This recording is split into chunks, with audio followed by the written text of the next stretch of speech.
Hi boys and girls, it's Mrs. Godzik. Before I start reading our anthology story this week, LaRue for Mayor by Mark Teague, I wanted to introduce our genre, fantasy.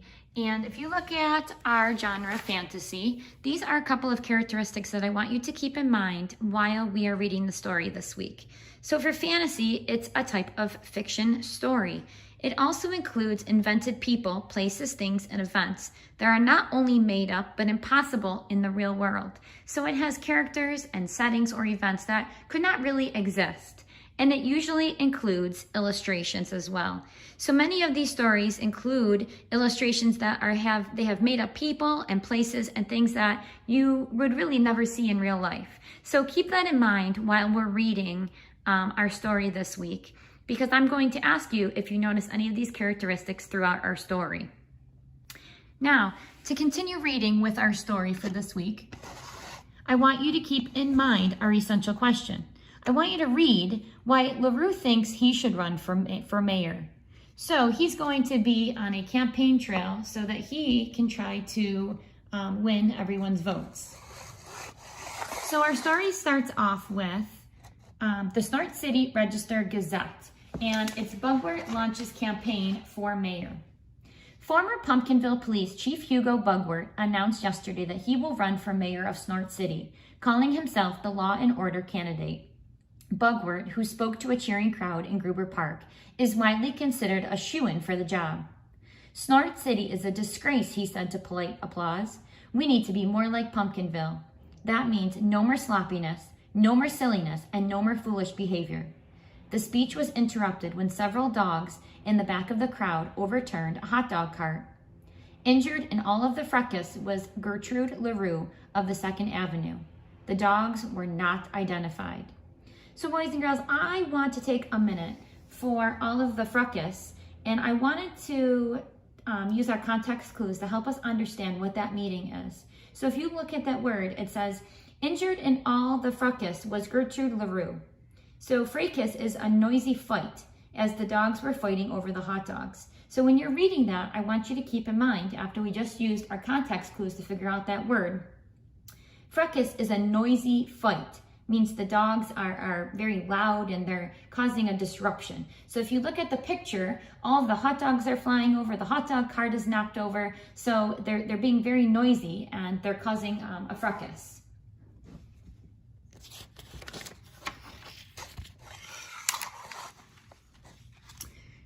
Now, this next article comes from October 1st. Dear Mrs. LaRue, hey, sorry, I'm here about your injuries. Who knew that hot dog carts were so unstable? I was simply trying to get a better view of Chief Bugwort when it collapsed. Heaven knows what those other dogs were doing. I must admit they have created an unfortunate impression of delinquency. Anyway, I'm shocked to hear that you'll be confined to the hospital for so long. No doubt you are worried about me. So am I. But Mrs. Hibbins has promised to serve any meals, and somehow I will persevere. With deepest sympathy, Ike. So boys and girls, while you're looking on page 290, which I'm focusing on right here, what kind of narrator do we see on page 290? So as Mrs. Godzik just read, we are looking at first person. And how can you tell it's first person? Because the narrator, Ike, uses the pronouns I, me, and my. So we've talked about first person and second person and third person and what you need to look for while you're reading. So this story right here focuses on first person, okay? And it's the narrator. Once again, the narrator uses I, me, and my in his letters to Mrs. Rue.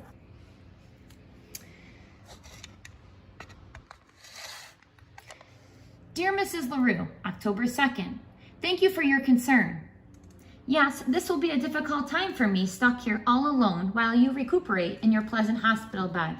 But please do not worry. I have become friendly with some of the dogs I met the other day in the park. We have decided to form a social club which will perform various services to the community. Spending time with Fifi, Buck, and Chewy should help ease the pain of your absence. Plus, think of all the good deeds we will be doing. Virtuously yours, Ike. Now, boys and girls, think about a prediction that you can make at this point.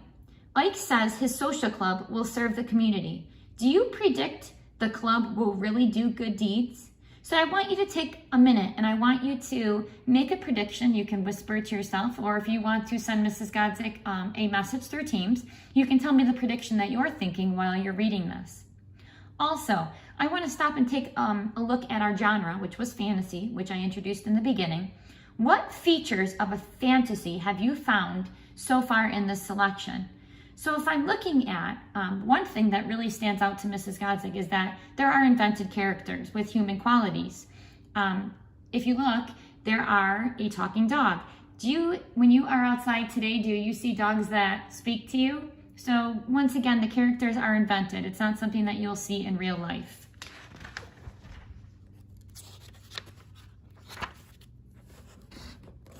The Snort City Register Gazette, October 6th. Wild dogs rampage. Games disrupted. Unruly dogs plagued Snort City again yesterday as one of the animals broke up a double play and ran away with the baseball during a Snort City Rabbits game at Morley Field. The episode capped a week of problems that began on Tuesday with a pack of the rambunctious creatures broke up the annual fishing derby on Blatt Lake. Apparently, the dogs first rolled in, then ate the catch.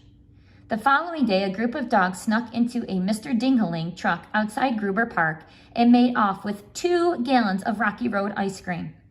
None of the dogs had been apprehended, though ice cream vendor Eugene Phelps describes the leader as a scruffy black and white fellow.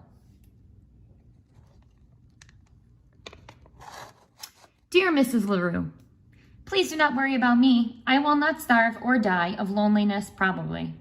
Yes, I read the newspaper accounts regarding dog problems. Frankly, I find them ridiculous.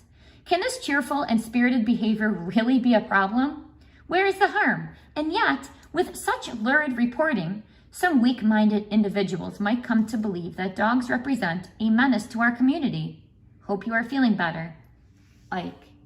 So boys and girls, are the dogs being good or bad in this story?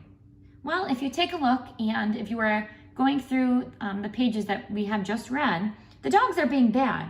So a menace, and I want to kind of go through our context clues with the word menace again. A menace means something or someone who causes trouble in a neighborhood or community. So a menace makes me think that these dogs are not being very good.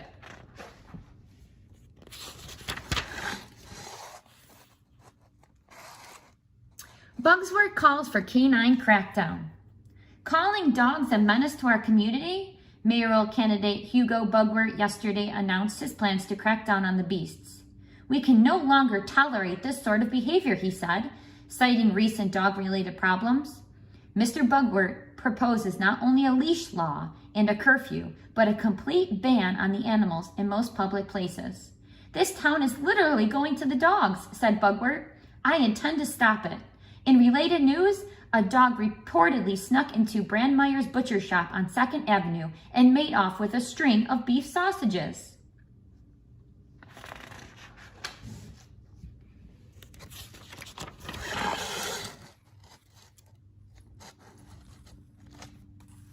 Dear Mrs. LaRue, I must say I have become alarmed by the ravings of this man Bugwert.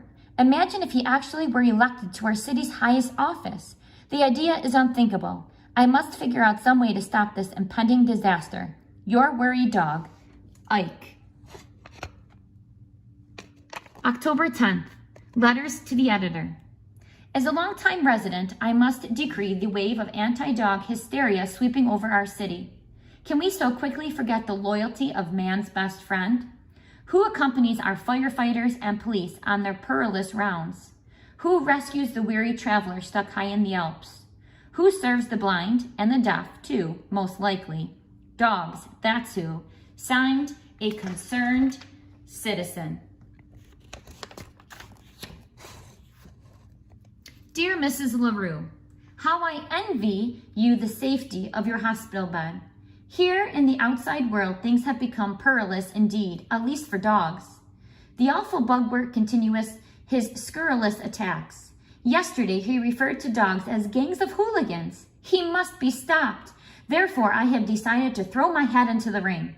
This afternoon, I will announce my candidacy.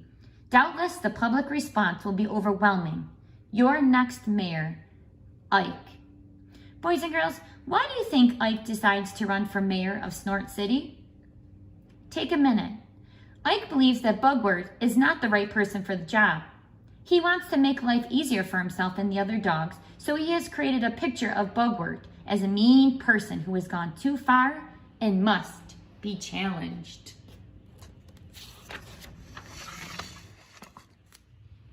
Dear Mrs. LaRue, my first day on the campaign train was fabulous. Everywhere, huge crowds turned out to cheer my message of dog friendliness. My chums from the social club have agreed to help. Of course, we will do our best to keep this campaign positive.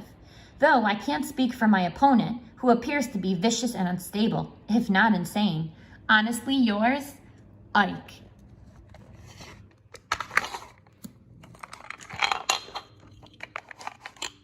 Boys and girls, I'm going to stop there and I will rejoin in just a minute. While we are pausing for a minute, I want you to make a prediction on what you think is going to happen next in the story.